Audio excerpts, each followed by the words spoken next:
Sono Don Luigi Telatin, parroco di Facca e aderente a Libera, l'associazione Nomi e Numeri contro le mafie. Fino a 2 anni fa sono stato il referente regionale e ho cercato di diffondere Libera in tutto il Veneto ed è stata un'esperienza anche molto bella perché ho tentato di diffondere un'organizzazione e un movimento e un'associazione che si impegna in maniera forte, decisiva e continua a farlo nel Veneto e in tutte le regioni d'Italia per combattere culturalmente e soprattutto intervenendo nelle scuole e sui processi educativi e facendo crescere la cultura e la mentalità della legalità, che sono indispensabili per la vittoria contro la mafia, contro la corruzione e contro l'illegalità diffusa. Questo per dire alcune cose, ma avrò tempo anche di dilungarmi qualche volta nel percorso che cercheremo di fare iniziando da sabato 26 a partire dalla parola di Dio.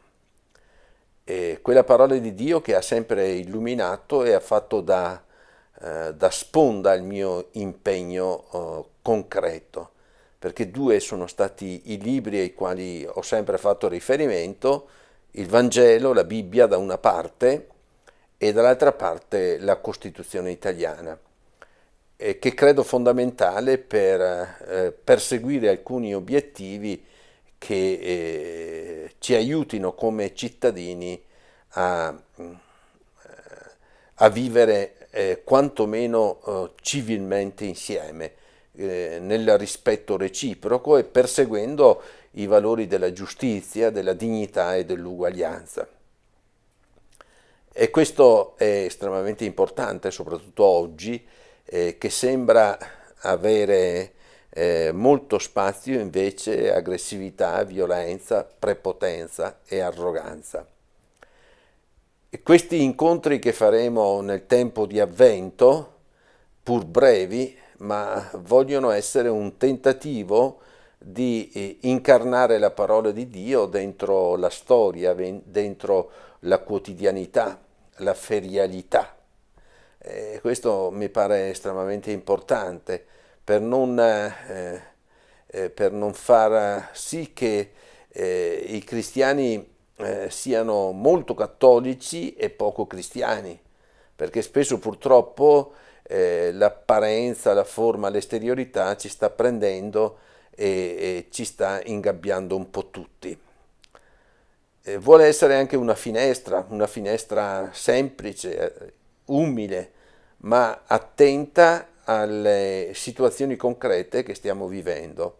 E coniugare la parola con la realtà credo che sia importante e soprattutto ci aiuta un po' a guardare al mondo e a guardare al futuro con più fiducia, con più speranza. E mi guiderà in questo percorso quella che io ritengo uno dei fondamenti e i riferimenti primi di Don Bosco, quando diceva buoni cristiani e onesti cittadini. E credo che sia un binomio importante, che fa riferimento anche a Don Milani, che verrà celebrato l'anno prossimo, in modo particolare in un anniversario particolare della sua morte e della sua vita, e che a me è sempre stato molto caro ed è stato uno dei riferimenti importanti della mia esistenza, quando diceva mi interessa, I care, mi interessa. Ecco, credo che la parola di Dio debba entrare nella storia e nella vita di ognuno di noi per farci dire mi interessa la vita, mi interessa la vita mia e mi interessa la vita degli altri, mi interessa che possiamo vivere e aiutare tutti a vivere secondo criteri di dignità. E questo mi pare importante. Poi c'è un altro aspetto che volevo sottolineare per far capire come ci muoveremo, ecco, dentro a questo percorso. Le parole, le parole possono essere finestre, finestre sul mondo e dovrebbero diventare finestre sul mondo.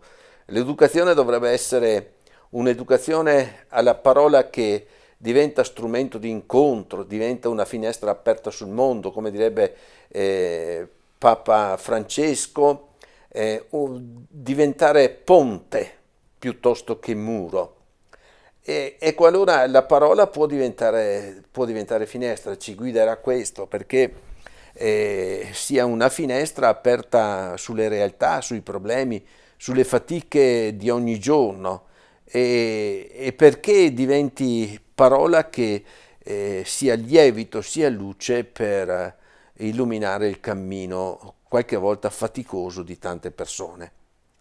Spero e speriamo che possa diventare una luce accesa. Ecco, e se ognuno di noi accende la sua luce, accende le sue candele, come spesso amo io ripetere, il buio del mondo sarà vinto.